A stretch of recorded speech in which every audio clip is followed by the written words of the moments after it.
네, 그럼 지금부터 효소와 기질의 반응 속도를 흑강도 측정을 통해서 알아보는 실험 진행하도록 하겠습니다.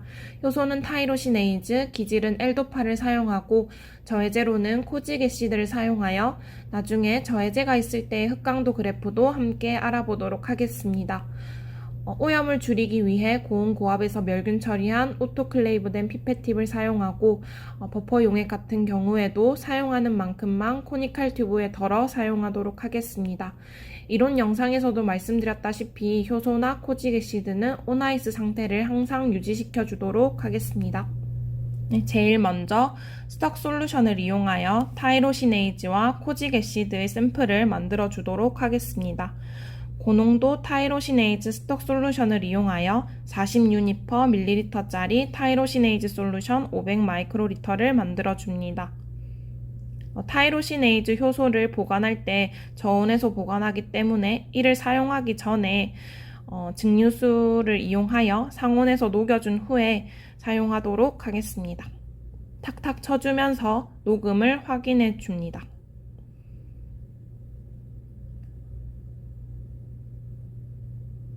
희석시킬 때에는 0.05 몰농도짜리 소듐 포스페이트 버퍼를 이용하여 희석시켜 줍니다.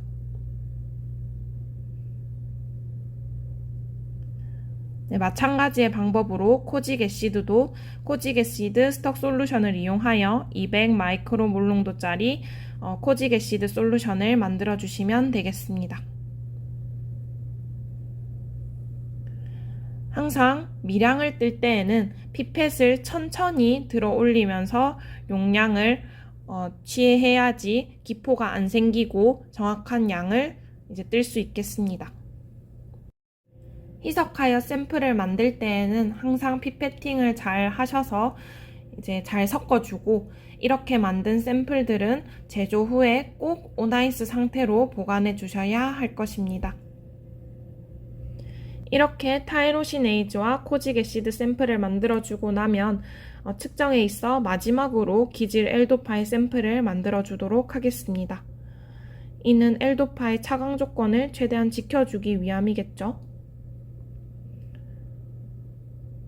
그래서 L도파를 뜬 다음에 그 무게에 대응하는 이제 버퍼의 부피를 계산을 해서 2mg per ml에 이제 L도파 샘플을 만들어 주시면 되겠습니다.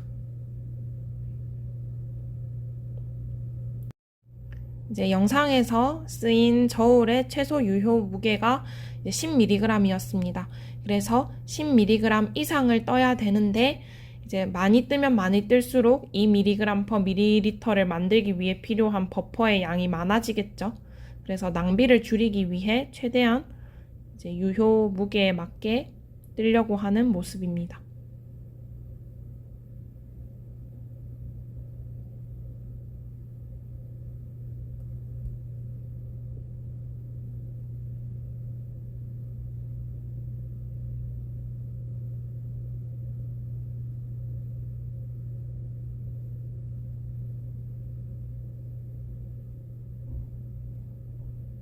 네, 뜨고 나면 EP 튜브를 차강시키기 위해 호일로 감싸서 준비해 줍니다. 이렇게 뜬 L도파의 무게를 참고해서 2mg per ml를 만들기 위해 필요한 버퍼양 계산하시면 되겠습니다. 이때 버퍼는 0.1 몰농도짜리 소듐 포스페이트 버퍼 이용하도록 하겠습니다. 2짜리 샘플을 만들 때에는 코니칼 튜브를 이용을 할 텐데 그렇게 하기 전에 EP 튜브에 덜어놓은 L도파를 소량의 버퍼를 이용해서 녹여준 후에 옮겨주는 작업 진행하고 있습니다. L도파가 버퍼에 쉽게 녹지 않기 때문에 EP 튜브를 이제 헹궈주는 작업을 몇 번 진행하고 그 과정 후에 남은 필요로 하는 버퍼 양을 코니칼 튜브에 넣어서 최종적으로 샘플 농도 맞춰주시면 되겠습니다. 도파가 버퍼에 완전히 녹을 때까지 볼텍스 믹서를 이용하여 잘 섞어주도록 하겠습니다. 이렇게 만든 2mg per ml의 샘플을 가지고 각 농도별 샘플 100 마이크로리터씩 희석시켜 만들도록 하겠습니다. 희석할 때에는 0.1 몰농도짜리 소듐 포스페이트 버퍼를 이용한다는 점 꼭 숙지하셔야 할 것입니다. 또한 저는 실험에서 그냥 일반적인 EP 튜브에 호일을 감싸서 이제 차광 조건을 맞춰줬는데 이제 실제 대면 실험에서는 갈색 EP 튜브를 사용할 거라는 점도 미리 알고 계시면 좋을 것 같습니다.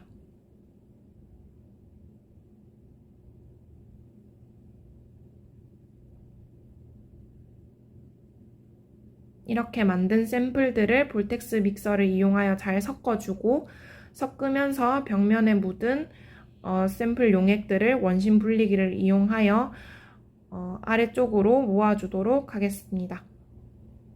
그러면 용액을 취할 때 좀 더 용이하겠죠?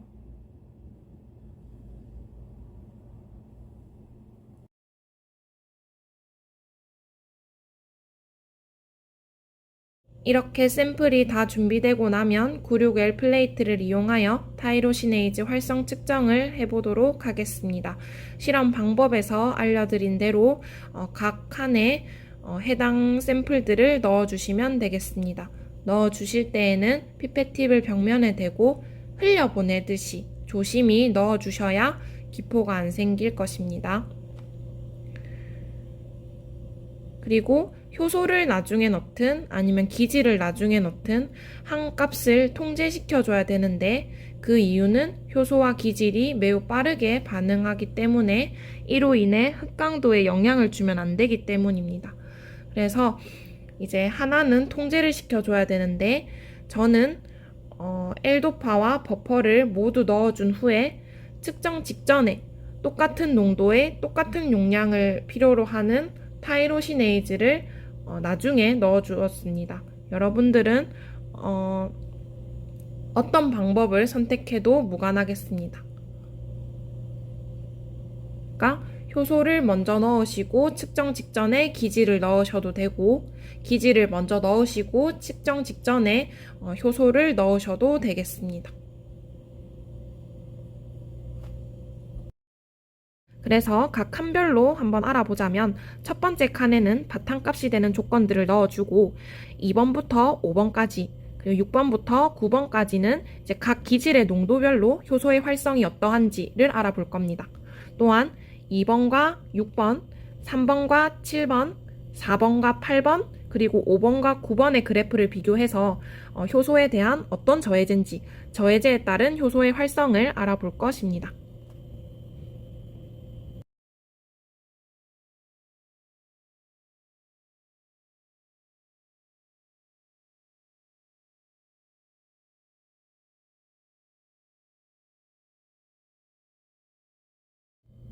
자, 이렇게 흑강도를 측정하기 직전에 나중에 넣을 효소 또는 기질을 한꺼번에 넣어주시면 되겠습니다.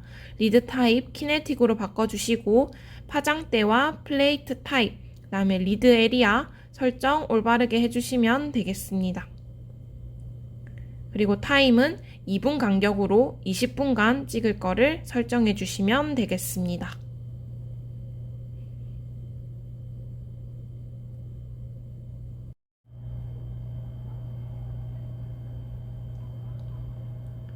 그리고 측정하는 동안 효소와 기질을 잘 섞이게 하기 위해서 쉐이크 세팅 값 설정해 주시고 흑강도 측정해 나가시면 되겠습니다.